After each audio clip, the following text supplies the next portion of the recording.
I've been away from New Zealand for almost 25 years, working across the world as a development worker. And one thing that's truly intrigued me on my return is the attitude many New Zealanders have to overseas aid. One day I was talking to a real estate agent and mentioned that I was working in the international development field, and his response was, "You know, I know that most of the money doesn't get through to the people who need it most, but what really upsets me is when some militia leader from Somalia steals the food." Then recently I was speaking at one of our centres on a Sunday, and one of the older ladies in the church said, "I really admire the work you do. It's a shame that most of the aid money doesn't get through." And I'm sort of sitting there thinking, there's kind of this stoical sense in New Zealand that although the money doesn't get through and it kind of goes into a big leaky sieve, but we keep on giving because it's kind of a thing we do. But that's on one side. But on the other side, just after Christmas, I remember the amazing outpouring of generosity that New Zealanders were giving towards the Haiti appeal, something that was quite incredible. So today I'm going to answer the big question: does the money really get through? And the answer is, it depends. As you heard earlier, for 9 years I coordinated the international aid from the Salvation Army around the world, and I was just trying to figure out this morning, I think it would have been about 250 million New Zealand dollars over those 9 years as the global aid effort with the Salvation Army. And I can honestly say, hand on heart, that in those 9 years, we never had a single project that completely went turkey. In other words, the money just got nicked. We have incredibly ferocious audit systems in place, and we would stick on a project for years. My wife in particular used to do this, stick on a project for years until the thing was finished. So I can honestly say, if you give money to the Salvation Army for a well in Tanzania, it will be done. Eventually, it may be slow, we may have to write numerous letters to get it to happen, but generally it does get done. It can be a different story when it comes to government aid. In 2000, the leaders of the world, including New Zealand, came together and made a promise that they would meet some significant development goals to halve the world's poverty by 2015. I was just sharing at the Just Action conference. They said 189 leaders around the world said, "We will spare no effort." Now, when you've got the leaders of the world saying that, you're talking an enormous nexus of power. And when people like the President of the United States says, "We will spare no effort," it's a serious voice. And they said that they would do this by raising 0.7% of their gross domestic product would go towards halving world poverty. This has simply never happened. And the world's leaders' promises are as dodgy as the promises of a used car salesman. The funds have simply never been given. The goals were not overly optimistic. And I have to say that in the last 10 years, a huge amount has been done, but on the 10th of October this year, we have 5 years to go. Will we miss the mark? Will New Zealand meet its promises to its neighbours in the global community? That's a good question for the next election, guys. Will we be the compassionate Kiwis that we all claim to be at a government level as we are at a private level? Because I think Kiwis rock when it comes to private giving, but in terms of international aid, we've certainly got another agenda there. Now, if I go to the bigger picture of what is the real picture of aid like internationally, the shocking fact is that in the 10 minutes I will speak for, 165 under 5 children from around the world will die of preventable diseases. In these 10 minutes.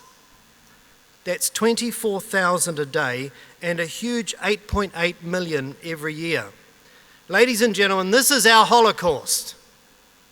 This is our Holocaust.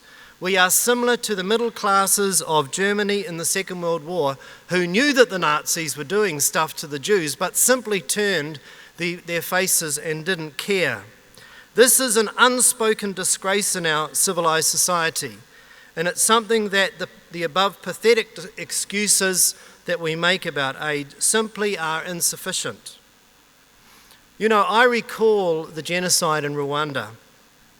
I was there in 1994. Me and 2 other officers drove across the border into Rwanda, and our very first night that we were there, we stayed in the Hotel de Mille Collines, which was immortalised in the film Hotel Rwanda. And I'm pretty sure the guy who gave us the room was the guy who was immortalised in that book. I remember going to the airport and I met General Dallaire there, who was also made very famous at that time. He was the general of the peacekeepers, and he looked across at me in my Sally Army uniform and he said, "Salvation Army, you'll be the only useful army that comes to Rwanda." And we were.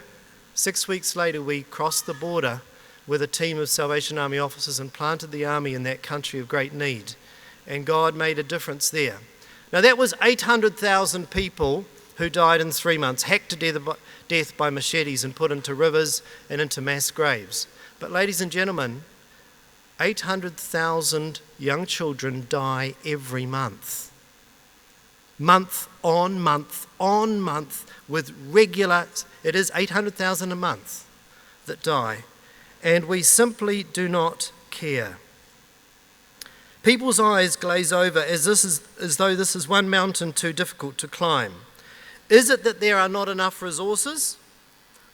In the past 50 years, international aid, the amount of money spent on international aid has been estimated at $2 trillion US. In 2009, the international community spent $17 trillion US to rescue the banking sector. So in other words, the whole development aid for 50 years was only 11% of what we shelled out last year to rescue the banks. So don't tell me that there's not enough money. It's not about money, it's simply about will. That is what makes a difference.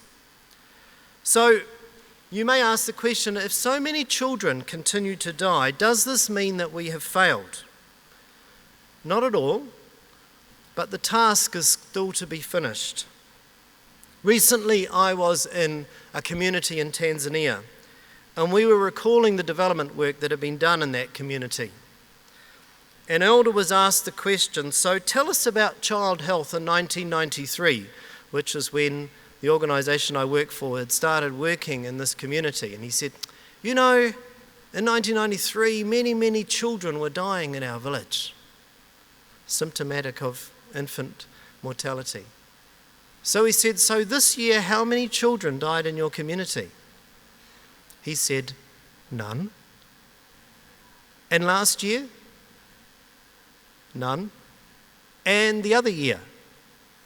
None. You see, it is possible in communities to destroy this giant of under 5 mortality. So what can we do?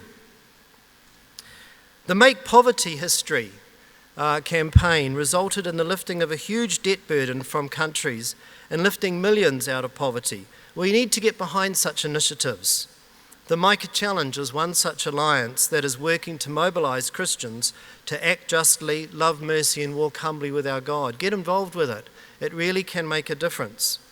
On the political front, we need just trade laws. The poor have a right to trade their goods and to work their way out of poverty. I think of our Pacific neighbours. We need strong trade laws which can actually allow countries like Fiji and Tonga to trade their way. Trade is more important than aid. This is a thing that can change things. And trade stops.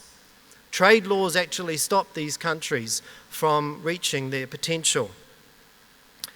Finally, we believe that we are created in the image of God. and that these children that suffer so badly around the world are created in the image of God. Some of these children are malnourished in the womb, whose mental and physical capacity is stunted before they're even born. That child mirrors our dysfunction. That child mirrors a world that is grossly inequitable and yet is loved by God. My soapbox question is, do we care enough to make a difference? It is not the capacity or resources of our generation to make the difference that is lacking. It is our will to say that in our generation, justice and freedom will prevail for all the peoples of the earth. Thank you.